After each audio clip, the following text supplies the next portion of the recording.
माननीय सभा महोदय, आज प्रधानमंत्री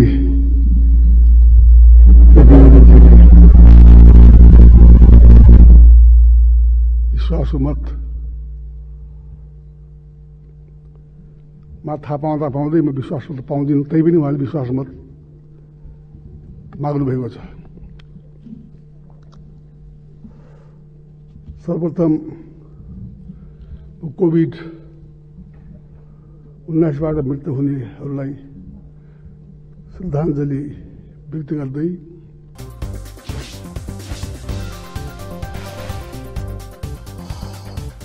उनका परिवारमा हार्दिक संवेदना व्यक्त गर्न चाहन्छु। कोरोना भाइरसबाट बिरामी पर्नुभएका सबैको शीघ्र स्वास्थ्य लाभको पनि कामना गर्न चाहन्छु।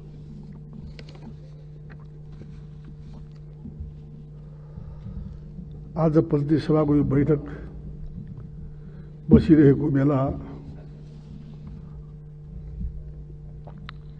देश अत्यन्त अप्ठ्यारो अवस्थामा छ। नेपाली जनताले दशकौंदेखि गरेको ठूलो त्याग, तपस्या र अतुलनीय बलिदान पश्चात हामीले देशमा संघीय लोकतान्त्रिक गणतन्त्रात्मक शासन व्यवस्था प्राप्त गरेका छौं। संविधानले बहुदलमा आधारित बहुदलीय प्रतिस्पर्धात्मक संघीय लोकतान्त्रिक गणतन्त्रात्मक संसदीय शासन प्रणालीको व्यवस्था गरेको छ। निसन्तान सम्बन्धी विभिन्न समस्याको सफल उपचार अब नेपालमै सम्भव छ। वात्सल्य नेचुरल आइभीएफ। संविधानले समानुपातिक समावेशीको सिद्धान्तलाई अंगीकार गरी राज्यलाई समावेशी चरित्रको बनाएको छ। यस्तो राजनीति प्रबन्ध सहितको यो संविधान नेपाली जनताको धेरै पुस्ताको रगत पसिनाबाट सिंचित गरिरहेको हुर्काएको बिरुवा हो। म आजका दिनमा लोकतन्त्रका लागि जीवन आहुति दिएका प्रातस्मरणीय शहीदहरूलाई सम्मानपूर्वक स्मरण गरिरहेको छु। लामो जेल यातना, प्रवासको कष्ट वा अन्य शारीरिक, मानसिक, आर्थिक कष्ट बिहोरेका आफूभन्दा पहिलेको र आफ्नो पुस्तालाई पनि सम्झिरहेको छु। र नयाँ पुस्ता जसले संविधान बनाउन, लोकतान्त्रिक व्यवस्था स्थापनाका लागि महत्त्वपूर्ण सङ्घर्ष गरेको छ, त्यो पनि मानस पटलमा ताजै छ। आज मेरो मनमा प्रश्न उठिरहेको छ कि हामीले बलिदानबाट स्थापित गरेको लोकतान्त्रिक व्यवस्था र संविधान बमोजिम मुलुक चलिरहेको छ कि हाम्रो राजनीतिक गतिविधिहरू लोकतान्त्रिक मूल्य मान्यतामा आधारित उच्च नैतिक चारित्रिक धरातलमा उभिएको छ।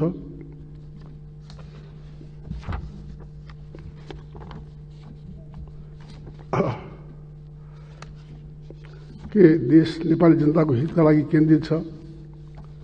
क्या आज सरकार सञ्चालनको जिम्मा लिएकाहरूबाट संघीय लोकतान्त्रिक गणतन्त्र र संविधान सुरक्षित छ? वर्तमानमा उठेका यी प्रश्नबाट हामी भाग्न सक्दैनौं।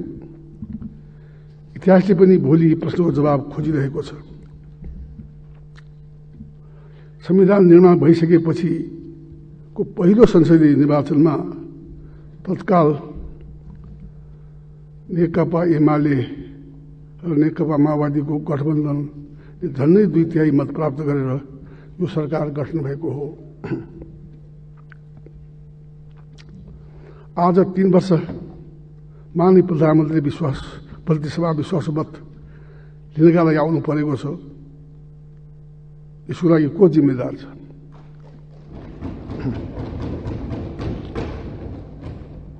यो परिस्थितिको लागि स्वयं प्रधानमन्त्री जिम्मेदार छन् हुनुहुन्छ। हाम्रो संविधानले प्रधानमन्त्रीलाई कार्यकारी प्रमुखको हैसियतले सम्पूर्ण अधिकार दिएको छ। देश र जनताको हितमा काम गर्न उहाँलाई कसले कहिले कहाँ रोक्यो? हामीले प्रतिपक्षका रूपमा हमेशा रचनात्मक र सहयोगी भूमिका निर्वाह गर्यौं। त्यसलाई हामी आलोचित पनि भयौं।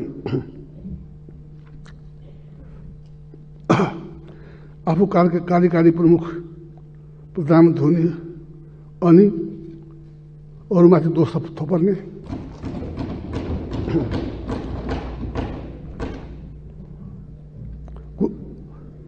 अरूमाथि दोष र गुनासो थोपारेर जिम्मेदारीबाट प्रधानमन्त्री भाग्नु पाउनुहुन्छ।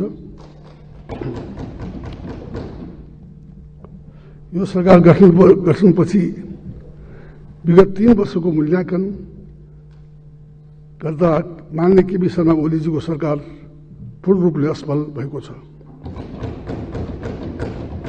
म माननीय प्रधानमन्त्रीलाई के आग्रह गर्न चाहन्छु भने मानिस दुनियाँबाट भाग्न सक्छ, आफैबाट भाग्न सक्दैन। एकपटक छातीमा हात राखेर भन्नुहोस्, आफैले आफैलाई सोध्नुहोस्, यो अवस्था तपाईँले सिर्जना गर्नुभएको अङ्गगणितीय दम्भ, राजनीतिक व्यवस्था, कुशासन र भ्रष्टाचारको कारण होइन। मान्य सभामुखज्यू, हामी अहिले यो संसदमा छलफल गरिरहेको अवस्थामा बाहिर नेपाली दिदीबहिनी दाजुभाइहरू कोभिड-19 को महामारीमा परि घरमा, बाटोमा, एम्बुलेन्समा, अस्पतालमा अक्सिजन नपाएर छटपरेर मरिरहेको दयनीय अवस्था छ। अस्पतालमा बेड, आइसियु, भेन्टिलेटर नपाएर नागरिकहरूले ज्यान गुमाउनु परिरहेको छ। कोरोनाको महामारी प्रारम्भ भएको 1 वर्षभन्दा बढी समय भइसक्यो।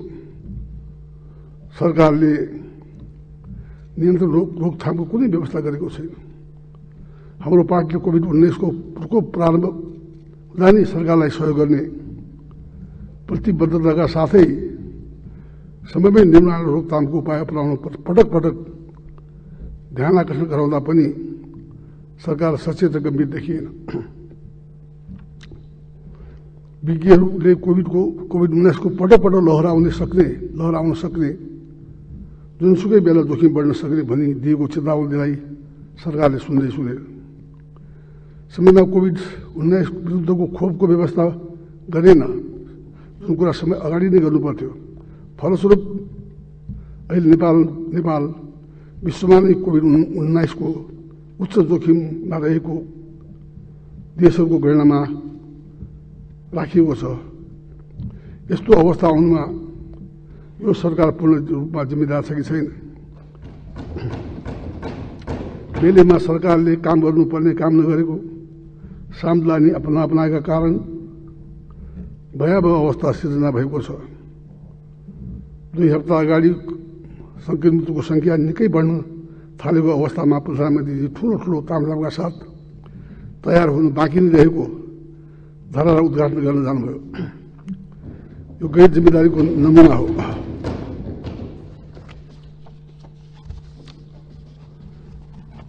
अहिलेसम्म थोरै मानिसलाई मात्र खोप दिन सकिएको छ।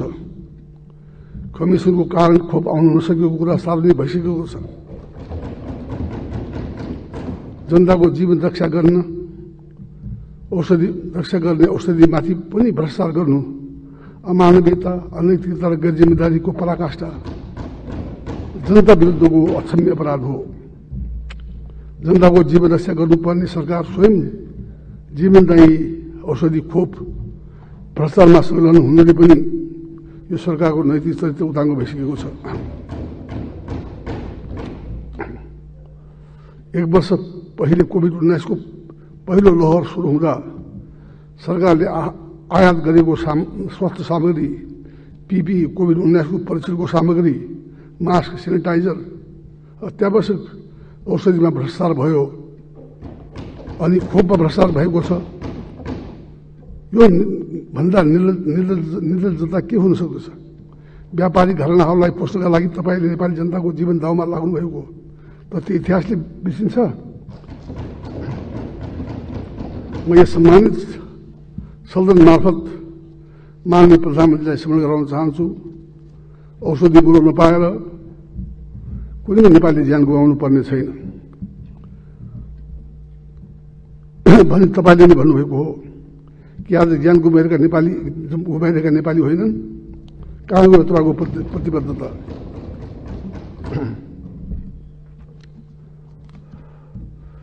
आफ्ना जनताका लागि अक्सिजनको व्यवस्थासम्म गर्न नसक्ने, अक्सिजन बेड, आइसियु, भेन्टिलेटर र अस्पतालको अभावमा जनता मरिरहँदा टुलटुल हेरी बस्ने निरीह प्रधानमन्त्रीले भाषणमा आत्मरति र आत्मप्रशंसा गर्नु विडम्बना बाहेक के हुन सक्छ? माननीय सभा महोदय, सरकार गठन भएको दिनदेखि नै संघीय लोकतान्त्रिक गणतन्त्रको संविधान जोखिममा परेको छ।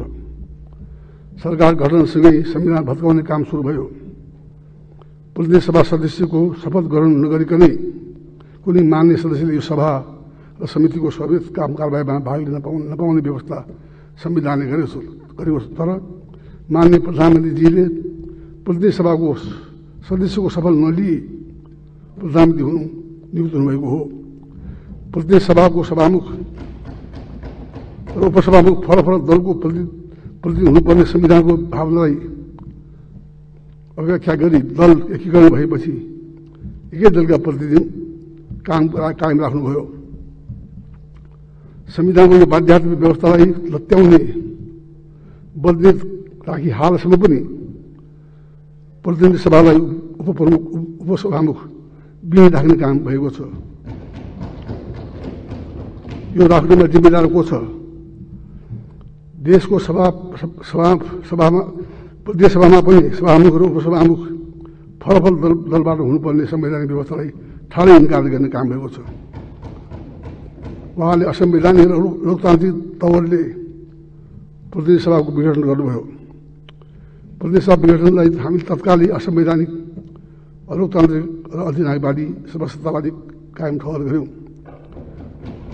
देशका क्रियाशील अधिकांश दलहरूको धारणा समान रह्यो। सर्वोच्च अदालतले प्रतिनिधि सभाको विघटन संविधान प्रतिकूल भएको हुँदा पुनर्स्थापना हुने ठहर गर्यो। प्रतिनिधि सभा पुनर्स्थापना हुने सर्वोच्च अदालतको फैसलापछि नैतिकताको आधारमा राजीनामा गर्नुपर्ने प्रधानमन्त्रीले त्यो पनि आवश्यक देख्नु भएन। विगत 3 वर्षमा संविधानको भावनालाई निस्तेज गर्ने, संसदीय मूल्य र मान्यतालाई समाप्त गर्ने लोकतान्त्रिक विधि र पद्धतिलाई कुण्ठित पार्ने प्रशस्त कामहरू भएका छन्। अधिकारको विकेन्द्रीकरण संहिताको मूल मर्म हो, तर प्रधानमन्त्रीले प्रारम्भदेखि नै अधिकारको विकेन्द्रीकरणमा लाग्नुभयो। राज्यको महत्त्वपूर्ण निकाय वा सरकारका विभागहरू आफ्नो मार्फत राख्ने अभिरुचि जाग्यो। हुकुमी शैलीमा शासन चलाउने कार्य भयो। संविधानको भावना विपरीत संविधानका मूल संरचनाहरूलाई नै भत्काउने, संसदीय मूल्य र मान्यतालाई, विधि र पद्धतिलाई कमजोर पार्ने गरी संघीय सांसदलाई छलेर अध्यादेश मार्फत शासन गर्ने जस्तो देखा पर्यो। संवैधानिक परिषद सम्बन्धी संविधानको विशेष व्यवस्थालाई खण्डित गर्दै संसद बाहिर नगरी, संसदको व्यवस्था नगरी संवैधानिक परिषद काम कर्तव्य र अधिकार कार्यविधि सम्बन्धी ऐनलाई अध्यादेश मार्फत पटक संशोधन गरी संवैधानिक परिषदको मर्यादा, गरिमा र समाप्त गर्ने, कार्यक्षेत्र संकुचित गर्ने, संवैधानिक परिषद आफू अनुकूल नियुक्त गर्ने प्रबन्ध गरियो। यस्ता धेरै अध्यादेश जारी भए जसको हामीले प्रतिवाद गरेका छौँ। बहुदलीय व्यवस्थामा दलहरूलाई विभाजित गरी कमजोर गर्ने प्रयत्न भए। सांसद अपहरण गर्ने जस्ता घटनाहरू सुनिए। संसदको अधिवेशन आह्वान र अन्त्य गर्ने सम्बन्धमा संविधानले विशेष व्यवस्था गरेको छ। यसको राष्ट्रिय, अन्तर्राष्ट्रिय परम्परा पनि छन् जुन संसदीय व्यवस्थामा अनुकरणीय हुन्छन्। सरकारबाट मान्य सभामुखलाई जानकारी समेत नहुने गरी संसद अधिवेशनको अन्त्य गर्ने काम भयो। त्यसैले वर्तमान सरकार र संविधान संसदीय मान्यताप्रति प्रतिबद्ध नभएको स्पष्ट छ। संविधान बमोजिम अत्यन्त मर्यादित गरिमामय निष्पक्ष रहनुपर्ने संविधानको मर्म भावना अनुरूप कार्य सम्पादन गर्नुपर्ने महत्त्वपूर्ण पद र संस्थालाई दुरुपयोग गरी तिनको महत्त्व र गरिमा कम गरी वर्तमान राजनीतिक व्यवस्थालाई नै कमजोर गर्ने गतिविधिहरू भए। यी घटनाहरूमा प्रधानमन्त्रीमा संविधानमा मुनै हुँ बरु संविधानमा माथि हुँ भन्ने दम्भ व्यवस्थित भएको प्रमाणित भएको छ।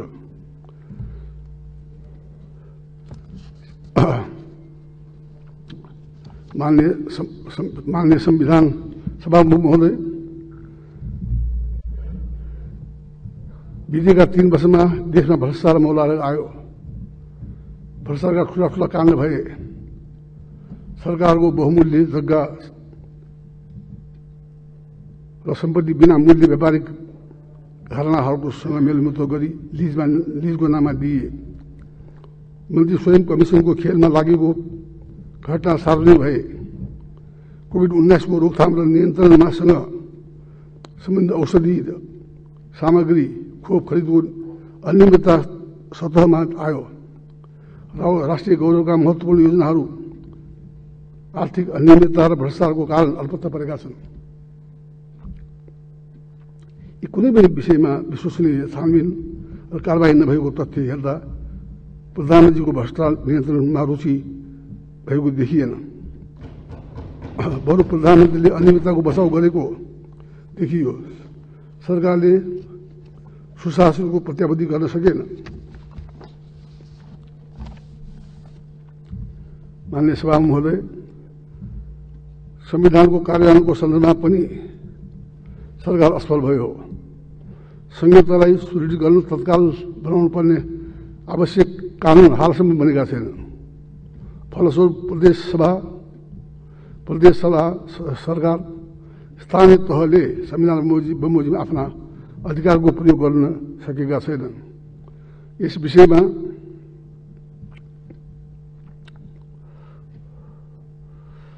यस बीचमा बनेका कतिपय कानून र संघीय संसदमा विचाराधीन विधेयक संघीय लोकतान्त्रिक भावना विपरीत छन्।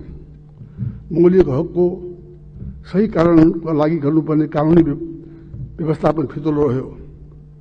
नागरिकको मौलिक हक र स्वतन्त्रता कुण्ठित गर्ने गरी विधेयक प्रस्तावित गरिए।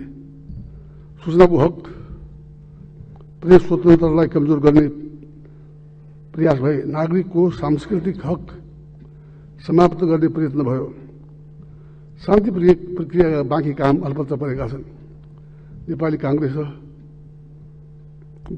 दबाव र सक्रियतामा आयोग गठन भए तापनि कामको अभाव र सरकारबाट हुनुपर्ने अन्य आवश्यक सहयोग समन्वय हुन नसकेको कारण आयोगको काम अगाडि बढेको छैन। आम जनतामा सरकार हुनुको अनुभूतिसम्म गरेका छैनन्। म प्रधानमन्त्रीलाई सोध्न चाहन्छु, तपाईँले चुनावका गरेका बाचा पछि पटक पटकका भाषण सम्झना छ। रेल यात्राको तथाकथित कथा, पानी जहाजको सफर, घर घरमा ग्यासको पाइप, कोही भोकै बस्नु पर्दैन, भोकले कोही मर्दैन, सडक बालक हुने छैनन्, भिख माग्ने मानिस भेटिने छैनन्, कसैले रोजगारीका लागि विदेश जानु पर्दैन भन्ने उक्तिहरू कहाँ गए? यी सब कुरा देशमा विकास निर्माणको अवस्था दयनीय छ। प्रधानमन्त्रीलाई मैले पुँजीगत खर्च कमजोर अवस्थाबारे बताउनु पर्दैन होला। सभामुख महोदय, यो सरकारको गठनपछि देशमा शान्ति सुरक्षाको अवस्था खस्किँदै गएको छ। महिला बलात्कारको घटना बढ्दै गएका छन्। अन्य अपराधिक घटनामाथि पनि वृद्धि भइरहेको छ। सरकार अपराधीलाई कानुनको दायरामा ल्याउन अत्यन्त असफल रह्यो। फलस्वरूप अपराधीको मनोबल बढ्दै थप अपराध हुन थाले। अबोल बालिका निर्मला पन्तको बलात्कार र हत्याका अपराधी पक्राउ अहिलेसम्म परेका छन्। यो एक प्रतिनिधिमूलक घटना हो। देशभरि यस्ता धेरै घटना भएका छन्। महिला बालबालिकाका बालबालिकाहरू सबैभन्दा बढी अधिष्ठित छन्। देशमा दन्तहीनताको अवस्था विद्यमान छ। देशका नागरिक, प्रशासन, सुरक्षा निकाय, संवैधानिक निकायहरू सर्वत्र राजनीतिक दबाव र त्रासमा काम गरेका छन्। सरकारले अधिनायकवाद र सर्वसत्तावादको अभ्यास गरेको आम जनताको जीवनयापन कष्टकर भइरहेको छ। खाद्य पदार्थमा मिसावट, कालाबजारी, कृत्रिम अभाव, खाद्य सामग्री र अन्य दैनिक उपभोग्य वस्तुहरूको मूल्य वृद्धिका कारण जनता कष्टमा छन्। अहिले देशमा आम हत्याका घटना भइरहेको छन्। आम मानिस अभाव, चिन्ता र निराशामा छन्। यस्तो बेलामा सरकार जनताको अभिभावक बन्न सकिरहेको छैन। सभामुख महोदय, राष्ट्रिय स्तरमा देशको सम्मान र स्वाभिमान कमजोर भएको छ। मित्र राष्ट्रहरूसँग सन्तुलित सम्बन्ध कायम हुन सकेको छैन। कोभिड-19 को भयावह अवस्थामा अन्तर्राष्ट्रिय सङ्घ संस्था मित्र राष्ट्रबाट कोभिड-19 को रोकथाम र नियन्त्रण गर्न नेपाली नागरिकलाई कोभिडबाट बचाउन आवश्यक सामग्री, औषधि, खोप लगायत प्राप्त हुन सक्ने सहयोग पनि सरकारले लिन सकेको छैन। यसरी सहयोग लिनुपर्ने बेलामा प्रधानमन्त्रीले संसार माध्यमबाट नेपालमा कोरोना नियन्त्रण भइसकेको अभिव्यक्ति दिएर अन्तर्राष्ट्रिय समुदायलाई समेत गुमराह गर्नुभएको छ। नेपाली जनताका कारण नेपालमा कोभिड-19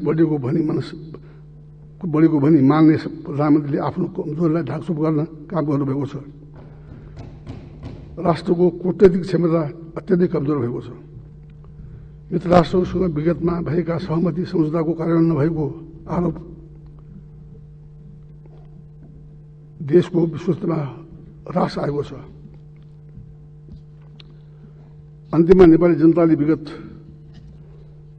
विगत निर्वाचनमा स्पष्ट बहुमत दिएको सरकार प्रमुख प्रधानमन्त्री माननीय केपी शर्मा ओलीजीले जनता सामु बाचा बिर्सिएको, देश र जनताको हितमा काम गर्न नसकेको, अधिनायकवादी सर्वसत्तावादी चरित्र प्रदर्शन गरेको, सुशासनको प्रत्याभूति दिन नसकेको, देशको स्वाभिमान, मर्यादा र गरिमा बिर्साउन सकेको, कोभिड-19 को रोकथाम र नियन्त्रणमा सर्वदा असफल भएको, शान्ति सुनिश्चित काम गर्न नसकेको, संविधान, विधि र प्रजातन्त्रलाई नै समाप्त गरी संघीय लोकतान्त्रिक गणतान्त्रिक व्यवस्थालाई नै आँच पुग्ने कार्य भइरहेको हुँदा अहिले मुलुक जटिल अवस्थामा पुगेको छ। प्रधानमन्त्रीले आफैले उत्पन्न गरेको समस्याका कारण विश्वासको मत माग्नुपर्ने अवस्था आइपुगेको छ। नेपाली कांग्रेस माननीय प्रधानमन्त्री राख्नुभएको विश्वासको मत प्रस्तावको विपक्षमा मतदान गर्ने जानकारी गराउन चाहन्छु। विपक्षमा भने विश्वासको मत विपक्षमा, साथै प्रतिनिधि सभाको उपस्थित सबै राजनीतिक दल र मान्य सदस्यलाई प्रमुख प्रतिपक्षी दलको नेताको हैसियतले प्रधानमन्त्री राख्नुभएको विश्वासको मतको प्रस्तावको विपक्षमा मत दिनुहुन आह्वान गर्दछु। माननीय प्रधानमन्त्रीले विश्वासको मत प्राप्त गर्न नसक्ने अवस्था छ, तसर्थ नेपालको संविधानको धारा 76(2) बमोजिम अर्को सरकार गठन गर्दा प्रक्रिया अगाडि बढ्नुपर्छ भन्ने नेपाली कांग्रेसको धारणा छ। यति भन्दै आफ्नो कुरा छुट्याउँछु। धन्यवाद। जय नेपाल।